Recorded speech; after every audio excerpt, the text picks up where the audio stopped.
नमस्कार, मैं हूं आशीष त्रिपाठी आपके साथ और इस वक्त की बड़ी खबर आपको बता दें, शाजापुर से ये बड़ी खबर आ रही है। चीलर डैम में एक युवती की लाश मिली है। कोतवाली पुलिस ने लाश को पानी से निकाल लिया है और युवती की अभी तक शिनाख्त नहीं हो पाई है। हत्या है या आत्महत्या, पुलिस दोनों ही एंगल से जांच में जुटी है। चीलर डैम में युवती की लाश मिलने का मामला शाजापुर से आया सामने। इस वक्त की बड़ी खबर शाजापुर से, चीलर डैम में युवती की लाश मिली है और पुलिस दोनों ही एंगल से, इसमें युवती ने आत्महत्या की है या किसी ने हत्या करने के बाद शव को डैम में फेंक दिया है, दोनों ही एंगल से पुलिस इस पूरे मामले की तफ्तीश में जुटी हुई है। इस वक्त की बड़ी खबर हम आपको बता दें, एक युवती का शव बरामद हुआ है चीलर डैम से और शव की शिनाख्त अभी तक नहीं हो पाई है। शिनाख्त करने के साथ साथ पुलिस ये भी पता लगाने का प्रयास कर रही है कि आखिर ये हत्या है या आत्महत्या। दोनों ही एंगल से पुलिस इस पूरे मामले की जांच कर रही है। सुनील हमारे सहयोगी इस वक्त हमारे साथ मौजूद हैं। सुनील, क्या डिटेल्स मिल पा रही हैं? कब जानकारी मिली पुलिस को कि डैम में एक शव तैर रहा है? आशीष, देखिए, पूरी घटना आज सुबह की है।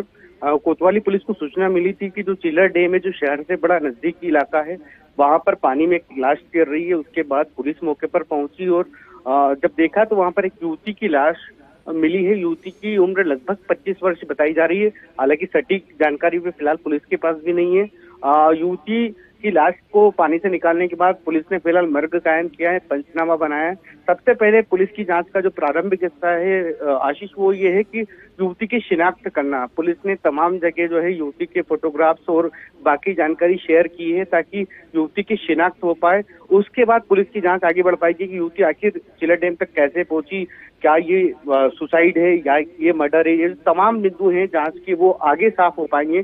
फिलहाल कोतवाली पुलिस युवती की शिनाख्त करने में जुटी है, पहचान करने में जुटी कि युवती स्थानीय है या फिर बाहरी है। तो तमाम बिंदुओं को लेकर फिलहाल पुलिस जांच कर रही है। लेकिन जिस तरीके से चीलर डैम में लाश मिली, उसके बाद जो है तमाम तरीके से ये देखने में आ रहा है कि आखिर युवती कैसे पहुंची, क्या उसके साथ कोई और भी था। तो तमाम बिंदुओं को लेकर अभी जांच बाकी है। बहुत शुक्रिया सुनील आपका इस पूरे मामले पर जानकारी देने के लिए।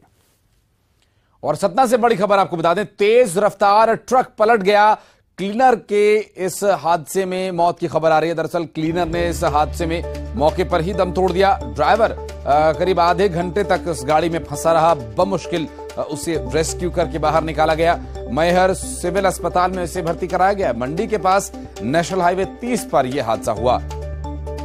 सतना से बड़ी खबर, मैहर सिविल अस्पताल में उसे भर्ती कराया गया है और मंडी के पास NH 30 पर यह हादसा हुआ, जहां एक तेज रफ्तार ट्रक पलट गया और इस ट्रक के पलट जाने की वजह से ट्रक में सवार जो ट्रक का क्लीनर था उसकी मौत हो गई और इसमें ड्राइवर करीब आधे घंटे तक वहां फंसा रहा और उसे किसी तरह से रेस्क्यू करके बाहर निकाला गया।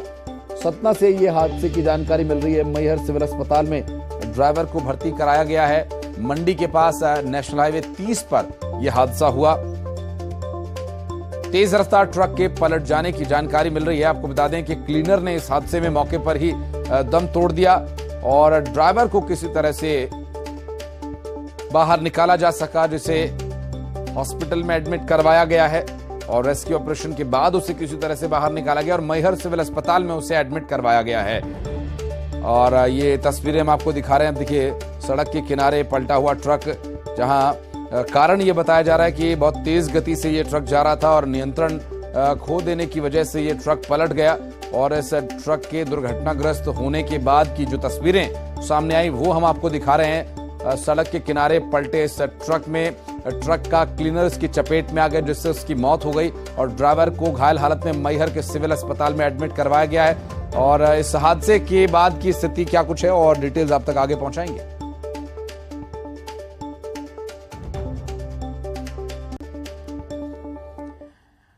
और भोपाल से बड़ी खबर आपको बता दें, आजीविका मिशन की महिलाओं का सम्मेलन मुख्यमंत्री निवास में आयोजित हो रहा है और मुख्यमंत्री निवास में हो रहे इस सम्मेलन में सीएम शिवराज सिंह चौहान महिलाओं से संवाद करेंगे। आजीविका मिशन की महिलाएं बड़ी संख्या में यहां पहुंची हैं। सीएम हाउस में दोपहर 1 बजे इस कार्यक्रम की शुरुआत होगी और आजीविका मिशन के माध्यम से महिलाओं को क्या लाभ हो रहा है, क्या समस्याएं हैं उनकी और क्या कुछ बदलाव की आवश्यकता है, इन्हीं विषयों को ध्यान में रखते हुए ये सम्मेलन आयोजित किया जा रहा है। सीएम शिवराज सिंह चौहान ने महिलाओं से संवाद करने के लिए ये कार्यक्रम आयोजित किया है। उसमें अलग अलग वर्गों का सम्मेलन हो रहा है और आज आजीविका मिशन की जो महिलाएं हैं वो सीएम हाउस पहुंच रही हैं। आप देखेंगे कि तस्वीरों में की बड़ी संख्या में प्रदेश भर के हर जिलों की महिलाएं राजधानी भोपाल पहुंची हैं। मुख्यमंत्री निवास में सीएम शिवराज सिंह चौहान से दोपहर 1 बजे महिलाओं का संवाद होगा, जिसमें आजीविका मिशन के तहत महिलाओं को आत्मनिर्भर बनाने, आर्थिक रूप से सशक्त और मजबूत बनाने को लेकर ये जो मिशन है वो तैयार किए गए हैं और इस मिशन के जरिए महिलाओं को बड़ी संख्या में कामकाज मिले, जिससे न सिर्फ महिलाएं अपने पैरों पर खड़ी हो सके बल्कि अपने परिवार को भी आर्थिक रूप से मजबूत कर सके। और इसी पहल में आज दोपहर में सीएम शिवराज सिंह चौहान महिलाओं से संवाद करेंगे और इसी के साथ ही कुछ बड़ी घोषणाएं भी महिलाओं के लिए हो सकती है। मध्य प्रदेश में विधानसभा चुनाव है और विधानसभा चुनावों से पहले लाडली बहना योजना भी सीएम शिवराज सिंह चौहान महिलाओं के लिए लेकर आए हैं और अब आजीविका मिशन के तहत महिलाओं को तरह तरह के जो कामकाज है उनकी जिम्मेदारियां भी सौंपी जाएंगी, ताकि महिलाएं अब किसी भी तरह से किसी और के ऊपर निर्भर ना रहें बल्कि खुद आत्मनिर्भर बन सके, मजबूत हो सके। आज सीएम आप लोगों से बातचीत करने वाले हैं, क्या उम्मीदें हैं? आजीविका मिशन के तहत आप लोगों के लिए कुछ अच्छी चीजें भी मिलने वाली हैं? सोच तो ऐसी है कि मामा जी हम लोगों के शायद कुछ मतलब, लेकिन अभी आजीविका मिशन में आप लोग काम कर रहे हैं। हाँ, हम लोग आजीविका मिशन में बराबर काम कर रहे हैं और आजीविका मिशन से जुड़ के हम लोग बहुत ऊंचाई तक पहुँचे हैं। तो कितना फायदा होगा? आप तो मजबूत हो रहे हैं, परिवार भी मजबूत होगा। आपको नहीं लगता कि अब आप किसी पर निर्भर नहीं है? नहीं, हाँ लगता है ना, हम किसी पर निर्भर नहीं है और हम बहुत कुछ करना चाहते हैं। जी मैम, जब से आजीविका मिशन में जुड़े हैं हम खुद पर निर्भर हैं, आत्मनिर्भर बने हैं। मैं ब्लॉक समन्वयक हूँ और ये हमारी सीएलएफ की दीदियाँ हैं, बहुत अच्छा काम कर रही हैं और हम लोगों का पूरा प्रयास है कि कुछ समय बाद हमारी दीदियाँ पूरा हमारे आजीविका मिशन को अच्छे से संभाल लेंगी। तो बड़ी उम्मीद है क्योंकि सीएम शिवराज चौहान की वजह से ही ये जो महिलाएं हैं मजबूत हुई हैं और अभी उम्मीद है कि शायद कुछ और अच्छी चीजें महिलाओं के खाते में आ सकती हैं। कैमरामैन मोहसिन के साथ रंजना दुबे, न्यूज़ 18 भोपाल। और आतंकी संगठन हिजबुत तहरीर को लेकर रोज नए नए खुलासे हो रहे हैं। एचयूटी के संदिग्ध आतंकियों को लेकर इस बारे में और डिटेल देंगे प्रधानमंत्री नरेंद्र मोदी इस वक्त क्या कुछ कह रहे हैं, सीधा आपको संबोधित कराते हैं। दरअसल ये सीधी तस्वीरें इस वक्त हम आपको दिखा रहे हैं जहां प्रधानमंत्री नरेंद्र मोदी जापान गए हुए हैं और इस वक्त वहां अपने डेलीगेशंस के साथ जो प्रतिनिधि उनके समकक्ष हैं G7 की बैठक में इस वक्त प्रधानमंत्री मोदी मौजूद हैं और वहां पर चर्चा होगी देशों की समृद्धि के लिए, जो विकासशील देश हैं उनको कैसे विकसित देशों के समकक्ष लाकर खड़ा किया जाए, इसके लिए जो प्रयास है वो किए जाएंगे। और वापस लौटते अपनी उसी खबर पर, इसके बारे में हम आपको जानकारी दे रहे थे। दरअसल आतंकी संगठन हिजबुत तहरीर को लेकर हर रोज नए नए खुलासे हो रहे हैं।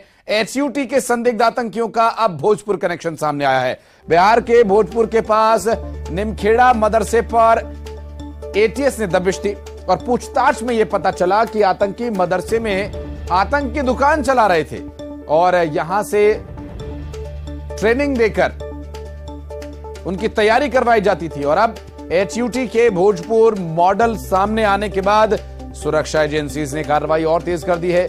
एचयूटी के आतंक की साजिश के जाल हैदराबाद वाया भोपाल भोजपुर तक फैला हुआ है। और कितना संवेदनशील है ये मामला, पूछताछ में और क्या है खुलासे की पूरी जानकारी दे रहे हैं शैलेंद्र भदौरिया हमारे सहयोगी। एचयूटी संगठन से जुड़े लोगों के पकड़े जाने के बाद एटीएस की पूछताछ में लगातार खुलासे हो रहे हैं। अभी हाल ही में ये खुलासा हुआ है कि भोजपुर के एक गांव के मदरसे में इन लोगों के द्वारा ट्रेनिंग दी जा रही थी। इस तरह की जानकारी एटीएस की पूछताछ में मिली है। इसके अलावा पहले भी कई अहम खुलासे इन लोगों के द्वारा किए गए। इन लोगों की धरपकड़ के लिए और उनकी जांच करने के लिए हैदराबाद भी मध्य प्रदेश की एटीएस टीम गई थी, वहां से भी उनको कई इनपुट मिले हैं। कल इन 16 आरोपियों को कोर्ट में पेश किया गया था, जिसमें से 10 लोगों को जो पुलिस रिमांड मिली है, जबकि 6 लोगों को जेल भेजा गया। और एटीएस और जो एनआईए की टीम है वो लगातार इनसे पूछताछ करने में जुटी हुई और एक के बाद एक इस मामले में खुलासे हो रहे हैं। हालांकि अभी जो उनको जो पूछताछ हो रही है उसमें देखना होगा कि आने वाले समय में और किस तरीके के बड़े खुलासे हो पाते हैं, क्योंकि मध्य प्रदेश की टीम लगातार इनसे पूछताछ करने में जुटी है और जिस तरीके से इनके बैंक अकाउंट सहित सभी जो कॉन्टैक्ट है उनको पुलिस लगातार खंगालने में जुटी हुई है। और बागेश्वर धाम सरकार के पंडित धीरेन्द्र शास्त्री जब से सुर्खियों में आए, विवाद भी उनके साथ साथ चलता रहा। बीते दिनों कथा के दौरान एक प्रसंग में भगवान सहस्त्रबाहु की चर्चा की तो विवाद हो गया। अब इसके बाद धीरेन्द्र शास्त्री ने सोशल मीडिया पर खेद जताया, साथ ही कहा कि उनकी मंशा किसी को ठेस पहुंचाने की नहीं थी। शास्त्री के माफी मांगने के बाद लगा कि विवाद थम गया, लेकिन ये विवाद अब नए सिरे से सिर उठा रहा है। दरअसल धीरेन्द्र शास्त्री के खिलाफ भोपाल में जगह जगह पोस्टर्स लगाए गए हैं। कथावाचक पर एफआईआर की मांग की गई है। जहां पोस्टर्स लगे हैं, हमारी सहयोगी रंजना दुबे मौके पर पहुंची और पोस्टर पर क्या कुछ है आइए दिखाते हैं आपको। बागेश्वर धाम के पंडित धीरेन्द्र कृष्ण शास्त्री के बयान पर एक बार फिर से विवाद खड़ा हो गया है और भगवान सहस्त्रबाहु पर दिए बयान को लेकर एक बार फिर से विवाद लगातार गहराया हुआ है, जिसमें है वंश क्षत्रिय समाज ने पंडित धीरेन्द्र कृष्ण शास्त्री पर एफआईआर दर्ज कराने की चेतावनी दी और ये भी कहा है कि अगर वो अपने बयान पर सार्वजनिक रूप से मंच से माफी नहीं मांगेंगे तो फिर एफआईआर दर्ज कराई जाएगी। और आप देखेंगे कि इस तरह भगवान सहस्त्रबाहु पर अभद्र टिप्पणी को लेकर जो है वंश क्षत्रिय समाज के पोस्टर है पूरे शहर भर में लगे हुए हैं और आप देखेंगे कि यहाँ पर आपको ये जो बोर्ड ऑफिस चौराहा है वो पूरी तरह से इन पोस्टर से नजर आ रहा है, जिसमें इन्होंने जो क्षत्रिय समाज है उन्होंने पंडित धीरेन्द्र कृष्ण शास्त्री की जो बयान जो बात है उसको हेट स्पीच माना है और ये कहा है कि आप जल्द से जल्द इस पूरे मामले पर, इस पूरे बयान पर, इस पूरी बात को लेकर माफी मांगे, नहीं तो पूरे देश भर में एफआईआर दर्ज कराई जाएगी। हालांकि परशुराम जयंती के दिन की ये बात है जब पंडित धीरेन्द्र कृष्ण शास्त्री ने ये कहा था कि भगवान परशुराम ने 21 बार जो धरती है, पृथ्वी है, उसको क्षत्रिय विहीन किया था और है वंश के विनाश के लिए भगवान परशुराम ने अपने हाथ में फरसा उठाया था। फरसा इसलिए उठाया था क्योंकि है वंश का जो राजा है वो बड़ा ही कुकर्मी था और जब जब इस तरीके के अत्याचार बढ़ेंगे तो उनके विनाश के लिए इस तरह से भगवान परशुराम उनका नाश करेंगे। लेकिन इस बात पर जब उन्होंने सोशल मीडिया प्लेटफॉर्म ट्विटर पर माफी मांगी थी उसके बाद ये मामला शांत हो गया था, लेकिन एक बार फिर से अब ये विवाद लगातार गहरा रहा है और जो है वंश क्षत्रिय समाज है उन्होंने चेतावनी दी है कि अगर मंच से माफी नहीं मांगी जाती है तो फिर एफआईआर कराई जाएगी और बड़े स्तर पर आंदोलन भी किया जाएगा। कैमरामैन मोहित सिंह के साथ रंजना दुबे, न्यूज 18 भोपाल। गर्मी से तप रहे छत्तीसगढ़ में अब हीट वेव का दौर शुरू होने वाला है। 21 और 22 मई को प्रदेश के अलग अलग जिलों में हीट वेव्स चलेंगी। मौसम विभाग ने एक दो जगहों पर मध्य स्तर की बारिश होने की भी आशंका जताई है और अभी तिल्दा और सक्ती में तापमान आसमान छू रहा है। यहां अधिकतम तापमान 44.8 डिग्री सेल्सियस दर्ज किया गया। दरअसल उत्तर पश्चिम से आ रही गर्म हवाओं के चलते प्रदेश का मौसम प्रभावित हो रहा है और वेदर अपडेट दे रही हमारी सहयोगी तनु। छत्तीसगढ़ में तापमान में लगातार बढ़ोतरी देखी जा रही है और सुबह से ही लोगों को चिलचिलाती धूप का सामना करना पड़ रहा है। ऐसे में लगातार बढ़ रही गर्मी से लोगों का घर से निकलना मुश्किल हो गया है और सड़कें भी लगभग सुनसान हो जाती है और भयंकर गर्मी का जो असर है वो हर जगह दिखाई देने लगा है। वहीं सुबह से ही लोगों को दोपहर की गर्मी का एहसास होने लगा है। मौसम विभाग का कहना है कि प्रदेश के मुंगेली, जांजगीर, रायगढ़, दुर्ग, रायपुर, बिलासपुर समेत कई जिलों में कल लू चलने के आसार है और इसके साथ ही अगले दिन यानी 22 मई को भी कोरबा, बिलासपुर में पॉकेट लू चलने की चेतावनी मौसम विभाग ने दी है। वहीं मौसम विभाग का कहना है कि छत्तीसगढ़ में तापमान में लगातार बढ़ोतरी देखी जाएगी और आने वाले कुछ दिनों में तापमान जो है 45 डिग्री के पार पहुंच जाएगा। ऐसे में फिलहाल गर्मी से राहत मिल पाना जो है वो मुश्किल है। वहीं मौसम विभाग ने लगातार बढ़ रही गर्मी से लोगों को एहतियात बरतने की अपील की है। मौसम विभाग ने कहा है कि जब आवश्यक काम हो तभी वो घर से बाहर निकले। कैमरामैन रोहित श्रीवास्तव के साथ तनु वर्मा, न्यूज 18 छत्तीसगढ़, रायपुर। छत्तीसगढ़ में इसी साल विधानसभा के चुनाव होने हैं और चुनावी साल में बीजेपी ने सरकार के खिलाफ मोर्चा खोलने की तैयारी कर ली है। दरअसल 24 मई तक बीजेपी चलबो गौठान खुलबो पोल अभियान चलाएगी। जिला और मंडल स्तर पर किसान, आदिवासी और गौठान के मुद्दों पर चौपाल लगाई जाएगी। कार्यकर्ता रेंज ऑफिस और डीएफओ कार्यालय का घेराव करेंगे और अगले 1 महीने गांव गांव में यह दौर चलेगा। सत्ता में वापसी की कोशिश कर रही बीजेपी की यह कोशिश कितनी रंग लाएगी देखना होगा। ममता लांजेवार ने एक रिपोर्ट भेजी, आइए वो भी दिखाते हैं आपको। चुनाव को बेहद कम समय बचा है और ऐसे में बीजेपी ने अपनी स्ट्रेटेजी बदली है और अब शहर से गांव की तरफ वो आंदोलन का जो रणनीति है वो बनाई गई है। और यही वजह है कि अब जो बीजेपी है वो गौठान की तरफ जा रही है और चलबो गौठान खोलबो पोल अभियान के तहत भाजपा का बड़ा प्रदर्शन होने जा रहा है। आज से ये भाजपा का अभियान चलेगा और किसान, आदिवासी और गौठान के मुद्दों पर बनेगी चौपाल। जिले और मंडल स्तर पर यह अभियान चलेगा। जनहित के मुद्दों पर सरकार को घेरने की रणनीति का दावा जो है वो बीजेपी कर रही है और रेल ऑफिस और डीएफओ कार्यालय का भी घेराव किया जाएगा। अगले महीने में गांव-गांव में भाजपा चौपाल लगाने की बात कह रही है और बीजेपी के प्रोटेस्ट को देखते हुए जगह जगह अब जो गौठान है वहां पर खासतौर पर सुरक्षा की व्यवस्था की गई है। और बीजेपी का ऐसा कहना है कि राज्य सरकार जो है वो गौठान के नाम पर लगातार शाबाशी ले रही है, लेकिन गौठान की असलियत जो है वो कुछ और ही है। ये अलग बात है कि नरवा गरवा घुरवा बाड़ी और तमाम चीजों को लेकर केंद्र सरकार से भी जो है वो कांग्रेस की सरकार को अवार्ड मिल चुके हैं। बीजेपी का कहना है, हालांकि बीजेपी का इस पर जो है वो कोई जवाब नहीं है, लेकिन ये जरूर है कि अब बीजेपी ने लक्ष्य बनाया हुआ है कि गौठान और धान खरीदी केंद्रों में प्रोटेस्ट करेगी। मुख्यमंत्री भूपेश बघेल ने इसी पर कहा है कि हमने करीबन 10,000 गौठान बनाए हैं और 15 दिन में बीजेपी जो है एक-एक गौठान का निरीक्षण करेगी। जाहिर तौर पर चुनाव तक वो कितने गौठान का निरीक्षण कर पाएगी ये अलग बात है, लेकिन उनका कहना है कि इसके जरिए वो किसानों को जो है वो ठग नहीं सकती, भ्रमित नहीं कर सकती। किसान जानते हैं कि सरकार की जो योजना है और नरवा गरवा घुरवा बाड़ी और गौठानों के जरिए किसान, महिला स्व सहायता समूह और जो गांव है वो आर्थिक रूप से आत्मनिर्भर हुए हैं। कैमरा पर्सन इमरान के साथ ममता लांजेवा, न्यूज़ 18 छत्तीसगढ़, रायपुर।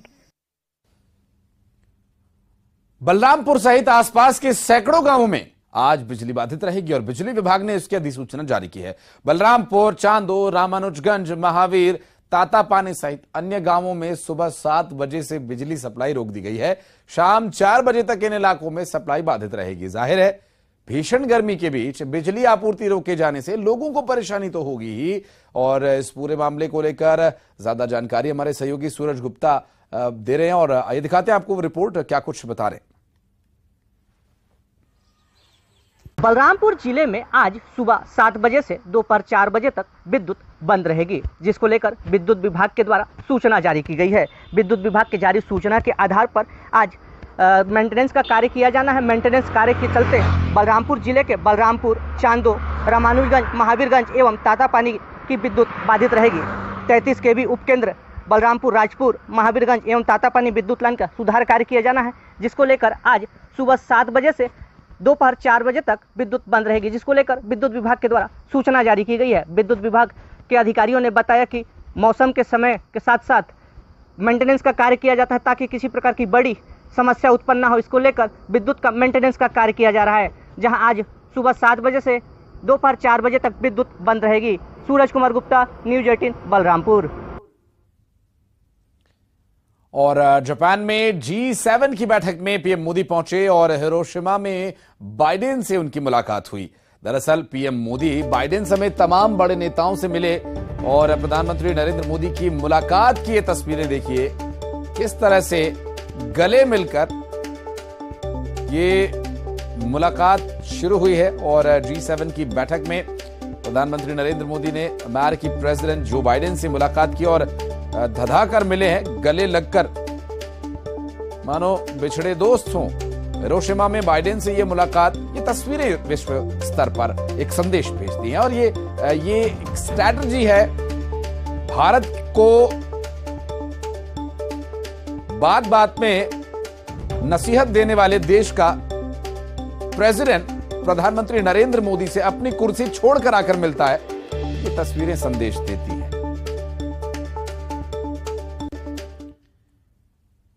चलिए वापस लौटते हैं अपनी खबरों पर। भिंड से बड़ी खबर यह है कि कैंटर ने बाइक को टक्कर मार दी है। सड़क हादसे में बाइक सवार 3 की मौत हो गई। ग्वालियर इटावा नेशनल हाईवे 719 पर यह हादसा हुआ। पुलिस ने कैंटर चालक को पकड़ लिया है और मेहगांव थाना इलाके की ये पूरी घटना बताई जा रही है। सड़क हादसे में जो जानकारी मिल रही है वो ये है कि भिंड से ये सड़क हादसे की जानकारी मिली। एक ट्रक ने बाइक को टक्कर मार दी और इस हादसे में बाइक सवार 3 लोग घायल हो गए और इस पूरे मामले को लेकर कार्रवाई की जा रही पुलिस के द्वारा। ट्रक ने एक बाइक को टक्कर मारी थी और सड़क हादसे में बाइक सवार 3 लोगों की मौत हो गई और ग्वालियर इटावा नेशनल हाईवे 719 पर यह हादसा हुआ। माफ कीजिएगा, ये जो हादसा हुआ इसमें 3 बाइक सवारों की मौत हो गई है। ट्रक ने बाइक को टक्कर मारी और मौके पर पुलिस प्रशासन पहुंचा है, कार्रवाई की जा रही है और इस ट्रक की टक्कर की वजह से बाइक सवार तीनों की मौत हो गई। सड़क हादसे में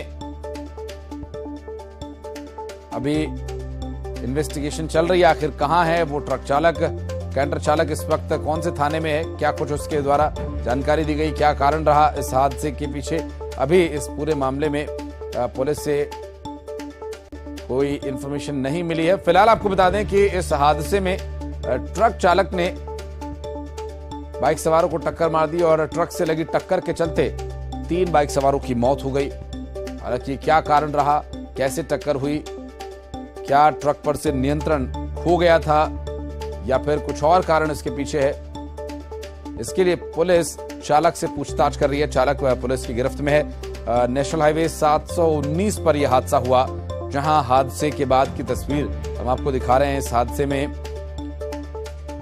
बाइक सवार को टक्कर मारने के मामले में फिलहाल कार्रवाई की जा रही है। ट्रक चालक पुलिस की हिरासत में है और भिंड में यह हादसा हुआ नेशनल हाईवे 719 पर, जहां ट्रक को बाइक से दुर्घटनाग्रस्त होने का मामला सामने आया। ट्रक ने टक्कर मारी बाइक को और बाइक सवार 3 लोगों की मौत हो गई। मेहगांव थाना इलाके की यह पूरी घटना है और इस पूरे मामले में ट्रक चालक को फिलहाल गिरफ्तार कर लिया गया है और ट्रक को कब्जे में ले लिया गया है। फिलहाल पुलिस इस पूरे मामले में कार्रवाई कर रही है और आगे लगातार इस पर डिटेल्स हम आप तक पहुंचाते रहेंगे। फिलहाल इस सड़क हादसे में 3 लोगों की दुखद मौत हो गई और इस हादसे की जो जानकारी मिल रही है वो ये कि ग्वालियर इटावा रोड पर ये हादसा हुआ। हमारे साथ रवि रमन त्रिपाठी जुड़ गए हैं, उनसे बात करेंगे। रवि, क्या डिटेल्स मिल पा रही है, जिन लोगों की मौत हुई कहां से थे ये, चालक क्या कुछ बता रहा है, पुलिस क्या कुछ कर रही है?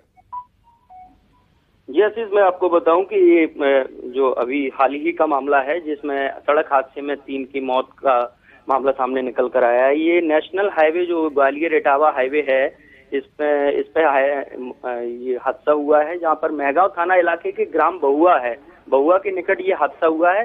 बताया जा रहा है कि कैंटर और बाइक सवार की आपस में भिड़ंत हुई है, जिसमें बाइक सवार जो तीनों थे एक ही बाइक पर सवार थे, उसमें एक महिला और एक बच्चा और एक व्यक्ति की मौत हुई है और यहाँ पर बॉडियों को उठवा के पीएम हाउस के लिए भेजा गया है। एक में दो की तो ऑन स्पॉट मौत हो गई थी और एक जो व्यक्ति था उसने अस्पताल में जाकर मेहगांव स्वास्थ्य केंद्र में दम तोड़ दिया है। पुलिस ने अभी इस मामले को लेकर बॉडी को उठा के और वहाँ पर मामले को शांत कराया गया है और लगातार इस बात की मांग उठाई जा रही है कि नेशनल हाईवे जो है ये बहुत व्यस्ततम हाईवे हो गया है। यहाँ पर 4 लाइन की मांग आए दिन लगातार बनी रहती है, लेकिन कहीं न कहीं ये अभी तक अमलीजामा नहीं पहना है। आए दिन इटावा से ग्वालियर के बीच लगातार सड़क हादसे होते रहते और अभी भी ये 3 लोग इसी के हादसे के शिकार हुए हैं। बिल्कुल, और इस पर बिल्कुल प्रशासन को नजर रखनी होगी और इन हादसों को रोकना होगा। बहुत शुक्रिया रवि आपका। एक छोटा सा ब्रेक यहाँ ले रहे हैं, बहुत जल्द लौटते हैं।